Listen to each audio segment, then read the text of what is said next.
স্বামীর জন্য যদি এরকম মজদে বলি পারবে? কে কে পারবে হাত তোলো। ও বৌদি আমি তো কথা বলছি। এ বাবা কি হাসছে দেখো। তোমাদের ঘরে কটা স্বামী আছে? একটা তো, পাঁচটা। তাহলে এটাও তো তোমাদের আপনজন কেউ। রাধা যে পাগল হয়েছে ও কি চরিত্রহীন? যদি হয় তাই তোরাও আজ থেকে গুরুর কৃপায় যেন ওই চরিত্রহীনটা হতেই পারে, তাই না? বাইরে যে স্বামী আছে, যে সিটিতে সিঁদুর দিয়েছে, এই যে শাঁখা পরিয়েছে, 7 পাক ঘুরিয়েছে, ওটা ভাত ডাল আলু তরকারি দল, ওটা লেনদেনের স্বামী। ওর যদি খাওয়া পড়া কম হয় ও যা বলবে তোরা শুনবি না, দেখবি যত্ন কিরকম করে দেখবি। আর একটা স্বামী আছে কে, সে কিচ্ছু চায় না। কি চায়? বলে আমার বারবার করে গরম ভাত করে দে। বলে কি বলে? কোথায় বিক্রি হয়? কোন দোকানে প্রেম বিক্রি আছে? আছে? যাই হোক, থাকলে ভালো, দোকান খুলে ফেলে নাহলে বুঝতে পারবি না। তোর দোকানে খরিদ্দার এলো কি বুঝতে পারবি না, হৃদয়ে কপাট খুলে ফেল। তাই রবীন্দ্রনাথ বলেছেন, আমার ভগবান এমন ভগবান, যদি কারোর হৃদয় দুয়ার বন্ধ রহে গো কভু, দ্বার ভেঙে তিনি আসে মোর দ্বারে, ফিরিয়া যায় না কভু। তোদের বন্ধ করা ঘরের দরজা একবার গুরুকে পায় খোলার চেষ্টা কর। আজকের রাধারানী যে ছেলের জন্য পাগল হয়েছে, আমরা যেন সবাই সেই ছেলের জন্য স্বামী জ্ঞানে পাগল হতে পারি। নিতাই গৌর কৃষ্ণ প্রেমানন্দ।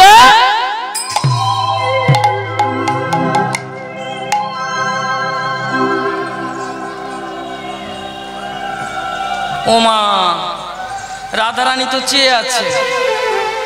এইবার কার দেখাচ্ছে? পালা তো তোমরা পালা পালা করছিলে, পালা পালা করছিলে। কার দেখাচ্ছে? মা কার দেখাচ্ছে? বিশালক্ষী কার দেখাচ্ছে? চণ্ডী ঠাকুরকে, তাই তো? তখন চণ্ডী ঠাকুর বলছে, মা সব নয় বুঝলাম, উনি রাধারানী, উনি কৃষ্ণচন্দ্র। বলে ওই কৃষ্ণের ধরতে গেলে প্রেমের ঠাকুর, প্রেমের ঠাকুর সর্বশাস্ত্রে কয়, প্রেম বিনা প্রেমময়ের নাহি কৃপা হয়। তোমরা ডালা দাও, ঝোলা দাও, মালা দাও, যদি প্রেম তাতে না দাও তাহলে ভগবান তোমাদের নয়। আজকের চণ্ডী ঠাকুরের বোঝাচ্ছেন আর বলছে, মাগো প্রেম কাকে বলে? বলো প্রেম কাকে বলে? ভালোবাসা কার বলে? ছেলে মার কাছে টপাটপ প্রশ্ন চালা, আমিও আপনার কাছে করতে পারি। এখানে বসতে মাত্র আপনাদের আমি কি পরিচয় দিয়েছি? আপনারা কেউ আমাকে পেটে ধরেন, কিন্তু কি বলে ডেকেছি? মামি। তাহলে মা ছেলের কথা হতে পারে? বলছে, মা রে প্রেম কার বলে? বলছে, পি শব্দে পীড়ন করে 10 ইন্দ্রিয়গণ, রি শব্দে রীতিভ্রষ্টা অনুরাগের লক্ষণ। এখানে যিনি ভগবত পাঠ করছিলেন ভালোই করছিলেন, উনি এই লাইনটা, এই কোটেশনটা তুলছিলেন, আমি শুনছিলাম। রি শব্দে রীতিভ্রষ্টা অনুরাগের লক্ষণ, পিরি তি। ও মায়েরা, পি শব্দে পীড়ন করে 10 ইন্দ্রিয়গণ, পঞ্চজ্ঞান্দ্রিয়, পঞ্চকর্ম ইন্দ্রিয়। রি শব্দে রীতিভ্রষ্টা অনুরাগের লক্ষণ। তি শব্দে তৃপ্ত করে হরি গুণ গানে। এই যারা চলে যাচ্ছে, এই জায়গা যদি না ভালো হয়, প্রেম তাদের থাকবে? প্রেম কারা করে? হৃদয় আছে যা, তাই তো? আমি আর বলবো না। তি শব্দে তৃপ্ত করে হরি গুণ গানে, প্রীতির লক্ষণ দ্বিজ চণ্ডী দাস ভনী। হরি গুণ গানে যে পাগল হতে পারে, কৃষ্ণকে যে স্বামী জ্ঞানে হৃদয়ে নিতে পারে, জানতে হবে টাওয়ার এবার পেল। টাওয়ার পেলে কি হবে? এবার প্রেমের জন্ম কোথায়? নয়নে নয়নে বানমরিশন, তাহাতে জন্মাবে পি। মুখে মুখে বাক্যালাপন, তাহাতে জন্মাবে রি পিরি। বাকি আছে কি বলো, তাড়াতাড়ি বলো। আচ্ছা কি দল আসছে? অন্য জায়গায় যাবে? ভালো। তারপরে এই যে প্রেম করার আগে শিখে নাও একটু। প্রেম কথাটা শুনতে ভালো, কিন্তু যেন না ছুঁয়ে দেয় মদনে। আর কাম থাকিলে প্রেম হবে না ব্রজ গোপীর ভাবিনী। বুঝতে পারছো কিছু? প্রেম কার বলে ভালো করে বুঝে নাও। আমি যাওয়া পর্যন্ত শেষ শিল্পী, তোমরা শেষের দিনে এসছো, বুঝিয়ে পাঠিয়ে সব চলে যাব, কিন্তু দেহ ভাণ্ড যদি না তৈরি হয় তাহলে এ পাত দিয়ে দেবো, ও পথ থেকে বেরিয়ে যাবে। আর বেরিয়ে যাওয়া একটা লাভ, ফের যদি ভুলে যাও পরে এসে ফের ঝাড়বো। ঠিক আছে, তা যাই হোক, তাহলে ঋ শব্দের ইতিভ্রষ্টা অনুরাগের লক্ষণ। কি লক্ষণ? হরি নাম গুণগানে যে নেচে ওঠে, বোঝা যাবে যে প্রেমের টাওয়ার পেয়েছে। আর প্রেম কার বলে, ভালোবাসা কার বলে? যেমন কৃষ্ণের দ্বারকায় কটা স্ত্রী ছিল? মায়েরা তাড়াতাড়ি হাত দিয়ে বলুন, দ্বারকায় কটা বউ? 8টা। 16,100 এখনো আছে। 8 এরা মুখস্থ করে রেখেছে। কিন্তু 16,108টা মেয়ে যদি কারোর ভালোবাসে, তার মাথা তোলার টাইম থাকবে? তোরা বল না। তবু ওই কৃষ্ণ যখন ফাঁকা পায় এরকম বালিশে বসে কার জন্য কাঁদে? কেন? রাধা কি এদের থেকে আরো দেখতে ভালো ছিল? রাধার গা ময় কি মাখনের ঢেলা? কি ব্যাপারটা কি?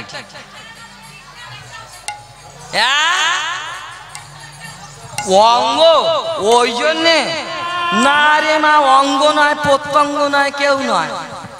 এদের আচরণ দেখ। বৃক্ষ তোমার নাম কি, ফলে পরিচয়। 16,108টা বউ বাড়ি আছে। দুর্বাসা মুনি এসছে, বলে কি চাই বলো। এবারে মুনি বলেছে যখন, তখন এইবারে বলেছে আমরা কৃষ্ণের মতো স্বামী যেন না মারা যায়, এইটা তো। তখন বললো মারা যাবে না, তোরা পারবি? 16,108টা স্ত্রী মিলে কৃষ্ণের মাথায় থেকে গরম পায়েস দিয়ে পালিশ করতে পারবি কে কে বল? 16,108টা মেয়ে কোমরে কাপড় বেঁধে বলে স্বামী বাঁচানোর জন্য এই পারবো না। কি হারামজাদা মেয়ে ছেলে দেখ। বলে গরম পায়েস হাত দেওয়া যায় না, মুনি কি করবো? বলে ডাবুই করে ঢালবি। বলে তাই দেব। একবার কি তোরা ভাবলি না এই গরম মাল হাত দিলে যদি আমার হাত চলে যায়, তাহলে যার গায়ে ঢালছি তার গায়ে কি এয়ার কন্ডিশন হবে? কেউ ভাবলো না। তাহলে কি করছে? কৃষ্ণের দাঁড় করিয়ে দিয়ে এবার বলছে তোমার ভালোর জন্য, আমাদের ভালোর জন্য। কেসটা তোমার ভালোর জন্য না, আমার ভালোর জন্য। মাথায় থেকে কি দিচ্ছে বল না, হা করে আছিস কেন? গরম পায়েস। দেখবি না স্বামীরা গিয়ে বাড়িতে খুব চোটপাট দিয়ে খেয়ে যদি কোনো স্বামী বলে এই আমার এই করে দিতে হবে, আমার সেই করে দিতে হবে, এবার বৌদি 500 মুখ 5 কেজি করে বলে এই খা। কিন্তু ভালোবেসে যদি বলিস ওইরকম 500 মুখ 5 কেজি করবে না, সুন্দর করে এসে পাশে বসিয়ে বলবে। তাহলে কৃষ্ণের মাথা থেকে ঢালছে কি ঢালছে? গরম ফুটন্ত পায়েস। বুঝে যাবি ঢেলে যাচ্ছে, কেউ বুঝলো না যে স্বামীটা পুড়ে যাচ্ছে। কৃষ্ণের গায়ে কত জ্বালা দেখ। এইবারে কৃষ্ণ খুব তো চালাক, বলছে সত্যি গো তোমাদের ভালোবাসার কোনো তুলনা নেই। দেখবেন যে ছেলে খুব ভালো হয়, চালাক হয়, যারা বোকা হয় দুমদাম করে নোংরা কথা বলে মারতে যায়, আর যারা চালাক হয় ভাতের চাল টিপে মারবে রে। কি কায়দায় মারলো? উফ তোমাদের ভালোবাসার তুলনা নেই বলে 16,108টা মেয়ের ব্রেন আউট করে দিয়েছে। কি আউট? পায়ের তলাটা না দিলে যে ওখানে বান মারবে ওটা ফাঁকা রেখেছে, ওটা ফাঁক রেখে দিয়েছে। এরা ডলছে তো ডলছে, আর কৃষ্ণ বলছে উফ কি যত্ন কি যত্ন। দেখবে চালাক ছেলেরা বলে ধরে না বৌদি তরকারি নুন দিতে আজকে ভুলে গেছে। এবারে ছেলে খেতে বসেছে, উফ কি বলবো শর্মা আজ রান্না যা হলো না। ভালো হয়েছে, সত্যি ভালো হয়েছে। আরে তুমি খেয়ে দেখবে আজকের তরকারির ভাষায় বোঝানো যাবে। উঠে গেল। এইবারে শর্মা মনে মনে ভাববে তাহলে আজ আমার স্বামী তুষ্ট হয়েছে, আমিও আনন্দ করে খাবো। এখন যেই খেতে বসবে তখন এ কি হবে? নবলঙ্কা হবে না? কি মাল খেয়েছে বুঝে যাবে। তাহলে মারবি কেন? হাতে মারবি কেন? ও তো নিজেই কাঁদবে যে এইটা কষ্ট করে খেয়েছে। তাই না? যদিও ঝির পেটে ঝি, তাই না? আর যদি সম্পর্ক ভালো না বল ঠিক হয়।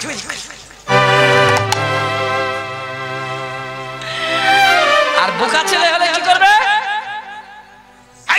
তরকারি রান্নার সময় কোন দিকে মন ছিল? তা কৃষ্ণ বলছে তোমরা 16,108টা আমি এত যত্ন করছো, আমার যত্নের কোনো ত্রুটি নেই। ঢালো বয়স ঢালো, গা পুড়ে যাচ্ছে, কাঁদবে কার কাছে? রাধার কাছে। রাধা তো অন্য বাড়ি বিয়ে করে বসে। অত সোজা নয় রে মা, কফটা চোখের জল ফেলেছো যে ভালোবাসবে, পায়ের পাতায় রক্ত না ঝরালে কি করে এখানে তুমি আসবে? শুধু কৃষ্ণ প্রেম দাও, প্রেম দাও। প্রেম কি এরকম আলু মাখা খেয়ে নেবে? অত সোজা না। রাধে রাধে। ওগো মায়েরা, এইবার কি করেছে রাধা? কি করছে? অন্য বাড়ি থেকে শ্বেত চন্দন তুলসী নিয়ে ওরা দিল গরম পায়েস। আর এই অভাগিনী কি করছে? শ্বেত চন্দন তুলসী দিয়ে লেপন করছে, ওদের পুরানো জায়গায় জ্বালা মিটাচ্ছে। এ কি পাচ্ছে? তের বাবা, আমি তো অন্য বাড়ি আছি, তোমার কাছে কিছু থাকার দরকার নেই, তুমি শুধু ভালো থাকো। তাহলে ওরা দিল জ্বলিয়ে, আর এ করছে ঠান্ডা। তাহলে প্রেম আর কাম কোথায় বুঝতে পারছেন? এইরকম একটা ব্যাপার আছে। রাধারানীর কুঞ্জে যাচ্ছে কে? কৃষ্ণ। এবার চন্দ্রাবলীও দেখতে হলে রাধারানীর মতো। চন্দ্রাবলী লেগেছে আজকের কৃষ্ণর আমি নয়, কোনো কথা হবে। চন্দ্রাবলী সম্পর্কে রাধারানীকে খুঁড়তুতো জাততুতো বনে ভালো। ও রাজার মেয়ে, ও রাজার মেয়ে, ও দেখতে ভালো, এও ভালো দেখতে। রাধার কুঞ্জে যাচ্ছে দেখে চন্দ্রাবলী কি করেছে? বেড় দিয়ে কানাইকে নিয়ে কোথায় প্রথমে দিল? কোথায়? চন্দ্রাবলীর কুঞ্জে দিয়েই দেখো স্বামী ছেড়ে যায় এমনি না, চন্দ্রাবলী এবারে আলতা দিয়ে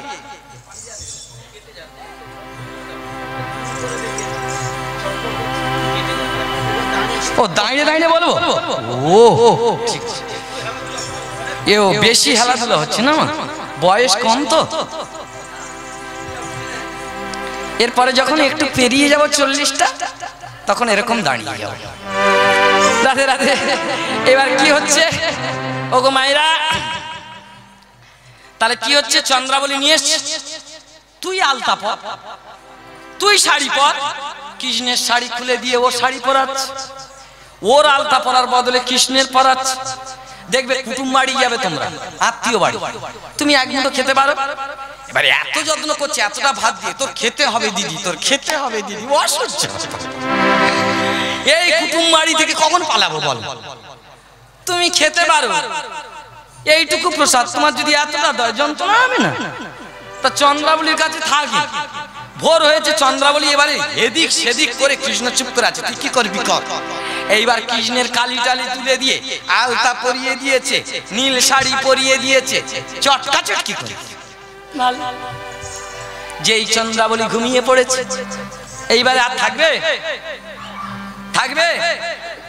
রাধা রাধা করে চলে গেছে। আর রাধারানী কি সাজিয়েছে? ঠাকুর আমি তোমার সাজাবো না, তোমার কিসে সুখী বলো, আমি সেরম বেশ করবো। তুমি কিসে সন্তুষ্ট, আমি তাই করব। প্রেম মানে কি? তুমি কিসে ভালো থাকবে, তুমি কিসে তুষ্ট হবে, আমি সেটাই ভাববো। আর ভালোবাসা মানে কি? তোমার কি হলো জানার দরকার নেই, আমি কিসে ভালো থাকবো। যেমন এখনকার বৌদি যদি ভাত না দেয়, সে স্বামীর ঘর করবে কেন? পাওয়া চাওয়ার ব্যাপার। যাই হোক, তাহলে এইবার ওই জায়গাটা একটা গান আছে, ও গো চন্দ্রাবলী সই। চন্দ্রাবলী তো ভালো, দেখতেও ভালো। চন্দ্রাবলী সই তোরে আমি কই, মুক্তি দিতে কাতর আমি, ভক্তি দিতে চন্দ্রাবলী সই। ওরে চন্দ্রাবলী সই তোরে আমি কই, মুক্তি দিতে কাতর আমি, ভক্তি দিতে নয় চন্দ্রাবলী সই। তোমরা যারা ভক্ত এসেছো, যদি ভক্তিটা এসে যায়, তোমাদের আর টাকা পয়সা গাড়ি ভাড়া কিছু লাগবে লাগবে? ভক্তির কারণে পাতাল ভবনে, ভক্তির কারণে পাতাল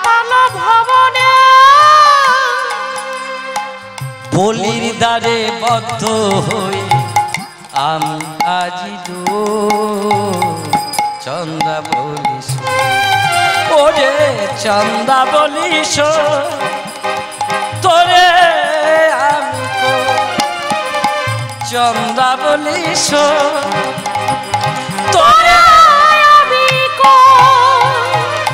বুঝতে পারছেন কি মুক্তি দিতে কাতর আমি ভক্তি দিতে চন্দ্র বলি সই ওরে চন্দ্র বলি সই তোরা আমি কই ওরে চন্দ্র বলি সই তোরা আমি কই ভক্তির কারণ ও মাইরা ভক্তির কারণে পাতাল ভবনে বলির দ্বারে আমি আর এক ভক্তিতে কোথায় ব্রজ গোপীদের কাছে আমি তাহলে ভক্তি যেখানে কৃষ্ণ সেখানে ভক্তি যেখানে নাই আমিও সেখানে নাই বুঝতে অসুবিধা নেই তো তাহলে এই সব কথা কার সঙ্গে হচ্ছে মার বলছে মা আমি প্রেমের গুরু কোথায় পাবো আমি প্রেম শিখতে বলছো কোথায় কার শেখাবো দেখ পাগল মা ছেলেদের বেশি দিবে আর নামা যায় না তোর প্রেমের গুরু রামমণি রজকিনী যেদিন আসবে সেদিন তুই বুঝে যাবি বলে কোথায় পাবো তার বলে তুই এই বার্ষণী মন্দিরে অপেক্ষা কর ঠিক টাইম হলে আসবে তুই ভাববি না এইবারে এই যে কৃষ্ণ লীলা প্রেম ও মাধুর্য কে দেখালো মা দেখালো ওই জায়গাটা একটা মারাত্মক শ্যামা সঙ্গীত আছে ওখানে আজকে বসে বসে বলছে মারে তুই যদি না কৃপা করতিস আমি মনে হয় কৃষ্ণ সম্বন্ধে বুঝতে পারতাম না কারণ আমার বাবা বিশালক্ষী পূজারী আমার বংশে একের পর এক বিশালক্ষী পূজা করেছে কিন্তু শ্যামা পূজা তো জানতাম না আমার শ্যামা মাই কোলে ছুটে জপি আমি শ্যামের নাম আমার শ্যামামাই কোলে চড়ি জপি আমি শ্যামের নাম আমার শ্যামা মায়ে কোলে চড়ে মা হলেন মন্ত্র গুরু ঠাকুর হলেন রাধে আমার শ্যামা মায়ে নিতাই গৌর কৃষ্ণ প্রেমানন্দে হরি হরি হরি বল উলুধ্বনি কই আমি শ্যামের নাম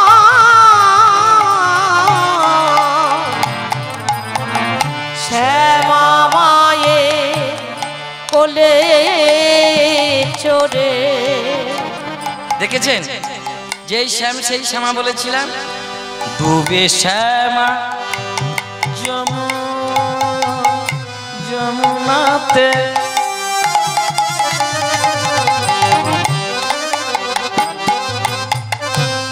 আমি খেলবো খেলা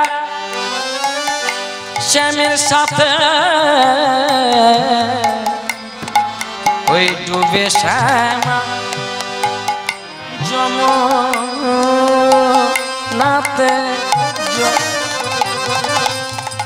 খেলিব খেলা শ্যামের সাথে মা যাবে মা যাবে মা যাবে হানবে হেলা মা পুরাবে মনস্কার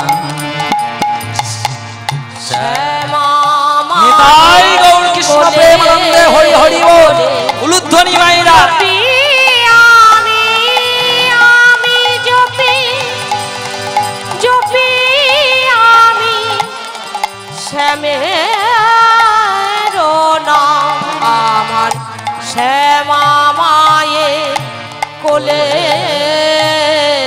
রে। আমার মা যদি না থাকতো তাহলে আমি এগুলো কিছু বুঝতে পারতাম না। ও মায়েরা, এইবারে তাহলে চণ্ডী ঠাকুর কোথায় রইল? বাঁশলী মন্দিরের পূজারী হয়ে সেখানে অপেক্ষা করছে কার জন্যে? সে কবে আসবে? আমার মা যে বলে গেল তাকে আমি পাবো কবে? কেন? তার পাওয়ার কি এত শাস্তি? এটা তো শাস্ত্রীয় অনুষ্ঠান, এটা তো ধর্মীয় অনুষ্ঠান। দেখুন, একা একা নাই হয় রস আস্বাদন, তাই অনাদির আবির গোবিন্দম করলেন দুই দেহ ধারণ। তাই ওগোমাইরা ভজন করতে গেলে, বিশেষ করে রসচর্চার ভজনিয়া যারা, তাদের কি হয়? একজন জীবনের সঙ্গিনী লাগে। তাই কোন শুভ কাজ করতে গেলে স্বামী স্ত্রী যুগলে কি করতে হয়? বসতে হয় তো? ঠিক বলছি তো? বেশ, তাহলে আজকের অপেক্ষা করছি। আর এদিকে রামমণি, তার বাড়ি কোথায়? বাঁকুড়ার সাতনা জেলা। সেখানে মানুষের জীবনে দুঃখ দেখুন, মানুষের জীবনে আঘাত দেখুন। আর এই আঘাত যখন আমরা পাই তখন প্রত্যেকে গোবিন্দ বলে ডাকার জন্য আর কারোর বলতে হয় না, আপন নিয়মে গোবিন্দ বলে উঠি। ওই রামী যেদিন জন্মগ্রহণ করলো, জন্মগ্রহণ করার আগে পিতৃবিয়োগ হয়ে গেছে, মানে বাবা নেই। যখন ও গর্ভে আছে তখন বাবা হারিয়েছে। এমন হতভাগিনী যেদিন পৃথিবীর আলো দেখলো সেদিন মাটাও হারিয়ে ফেললো। কি কপাল বলুন তো? একটা কথা আছে না, অভাগা যেদিকে যায় সাগর শুকিয়ে যায়। এই তো সেই অভাগিনী। গ্রামের লোকেরা মানুষ করলো, ফুটফুটে বাচ্চা ফেলে দেয় কেউ, তাদেরও তো দেহে প্রাণ আছে গো। দেখতে দেখতে 9 বছর বয়স হলো। তখনকার দিনে একটু কম বয়সে বিবাহ দেওয়া হতো না। 9 বছরের কন্যাকে যেই বিবাহ দেওয়া হলো, এমন হতভাগিনী, এমন কপালের জোর নিয়ে জন্মেছে, বাসর ঘরে ওর স্বামীটা হারিয়ে ফেললো।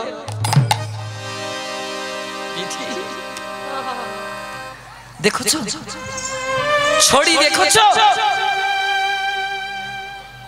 যে করে আমার আশ আমি তার করি সর্বনাশ। তথাপিও যদি না ছাড়ে আমার আশ, আমি হই তার দাস দাস। হুগো মাইরা, ওই স্বামী যখন হারিয়ে গেল, গ্রামের লোকেরা সমালোচনার ঝড় তুলে দিল। এই মেয়ে কুলক্ষণা, জন্ম নিতেই মাত্র, ভূমিষ্ঠ হতে মাত্র মা চলে গেল, বাসর ঘরে স্বামীর মাথা খেল। এই মেয়ে গ্রামে থাকলে গ্রামের অমঙ্গল হবে। পুরুষতান্ত্রিক সমাজ, পুরুষ শাসিত সমাজ, নারীর উপরে এরকম যুগে যুগে চলেছে অত্যাচার। আজও কিন্তু আমাদের এই দেশে বাবার পরিচয়ে ছেলে মেয়ে মানুষ হয়, তাই তো? মায়ের পরিচয় নয়। কেন? এটা পুরুষতান্ত্রিক সমাজ ব্যবস্থা। তাই বাসুলি মায় রাতুল চরণে পড়ে হতভাগিনী কাঁদছে, মারে মা, আমি ছোটবেলা থেকে তোর ছাড়া আর কোনো মন্দির জানি না, আমি কোনো তীর্থ জানি না, আমার জীবনে কেন এত ঘাত ক্ষতি? মা, এরা যদি তাড়িয়ে দেয় আমি কোথায় যাব? আমার বলে তো কেউ নেই, আমার মাও নেই, আমার বাবাও দেখিনি, বিয়ে দিল সেটাও খেয়ে নিলাম, আমি কোথায় যাব? এরই বলে ঈশ্বরের কৃপা গো, এরই বলে ঈশ্বরের কৃপা। ঘাবড়াবেন না। যারা সৎ হয়, যারা ভালো পথে যায়, যারা সত্যতা অবলম্বন করে থাকে, আঘাত যে তাদের দেওয়া হয়। কিন্তু যারা অসৎ, দুশ্চরিত্র, মিথ্যাবাদী, কলিযুগে তাদের বাড়বাড়ন্ত বেশি হবে। কিন্তু তারা আঘাত পাবে না কেন? খুব যুক্তির কথা, খুব যুক্তির কথা বলছি। কিন্তু আপনারা প্রশ্ন করতে পারে, স্কুলে গিয়ে দেখবেন স্কুল জীবনে যে ছেলেগুলো ভালো পড়া পারে মাস্টার তাদের উপরে ফলো করে, লক্ষ্য রাখে এই ছেলেগুলো ভালো করতে পারলে আমাদের স্কুলের মাধ্যমিকের কিংবা উচ্চ মাধ্যমিকের রেজাল্টটা ভালো হবে। আর যে ছেলেটা পড়া বলতেই মাত্র বেঞ্চের উপরে দাঁড়িয়ে আছে, যে ছেলেটা কোনোদিন পড়া করে না, মাস্টার মশাই কিন্তু তার খোঁজ বেশি নেয় না, তাই না? তাই এই সমাজে যারা নোংরায় ডুবে আছে তো মরেই আছে, আর ওর কি মারবো? তাই ও যদি পারে এই জীবনে একবার শুধরে উঠুক, কিন্তু যে ছেলেটা ভালো সে যদি অ্যাক্টিভ অন্যদিকে পা দেয় তার উপরে কিন্তু ঝড় বয়ে যাবে। আর এই ঝড় দেখে তোমরা ভেবো না যে আমরা খুব দুঃখী, আমরা খুব ব্যথী। ঈশ্বর যা করে সবটাই মঙ্গলের জন্য করে। ঈশ্বর তোমাদের যদি প্রত্যেকটা ব্যথা দেয়, প্রত্যেকটার পিছনে একটা কারণ আছে। মায়েরা খুব মাথায় রাখবে।